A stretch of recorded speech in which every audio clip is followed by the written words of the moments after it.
Children of the Allmaker by Thurston of Solitude. If the title of this text rings familiar, then perhaps you, like me, have had the great pleasure to become acquainted with the most remarkable people, the Skal of Solstheim.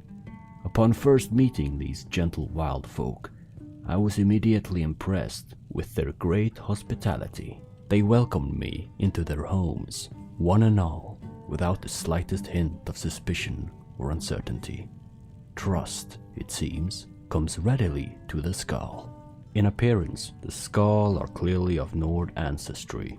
However, they are culturally distinct in several significant ways, the most notable of which is their faith. Having never adopted the pantheon of the Empire, the Skal recognize only a single deity, whom they call the Allmaker. For the Skal, the Allmaker is the source of all life and creation. When a creature dies, its spirit returns to the Allmaker, who shapes it into something new and returns it to Mundus. The concept of death as an ending to life is unknown to the Skal. Rather, death is seen as simply the beginning of the next stage of an endless journey. This great respect for life is evident in one of the most important Skal beliefs, a concept the village call oneness with the land.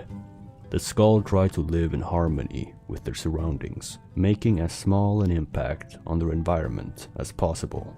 When a Skal villager sets out to collect firewood, for example, he or she takes it from fallen, dead trees. When the Skal hunt, it is only out of necessity and not for sport. Because they hold all life in great reverence, the Skal people will resort to violence only as a last resort. This has understandably led to a rather austere lifestyle for these simple, good-natured folk. For the Skal, the word luxury is nearly an alien concept, though I was intrigued to note that one villager, Edla, has taken to trading basic goods with travelers who pass through the village in exchange for small luxury items. Such an enterprising outlook is something of a novelty for the Skal.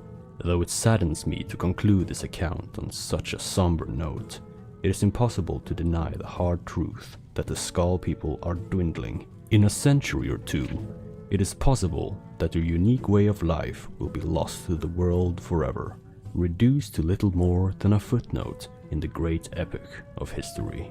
This comes as little surprise, given the immense hardships of a life lived in such an extreme environment. For the Skal, it is a daily struggle to survive the perpetual wintry climate of northern Solstheim. But other challenges have recently appeared. The ashfall from Vardenfell has taken its toll on the plants and animals upon which the Skal depend for their survival, and life is now a struggle for all who call Solstheim home. Therefore, I humbly beseech any students of history who might encounter this modest text to travel to Solstheim and learn all that can be learned from this noble people and their ancient customs. The Skal people might not be long for this world, but let us assure that their proud and noble legacy lasts well into the future.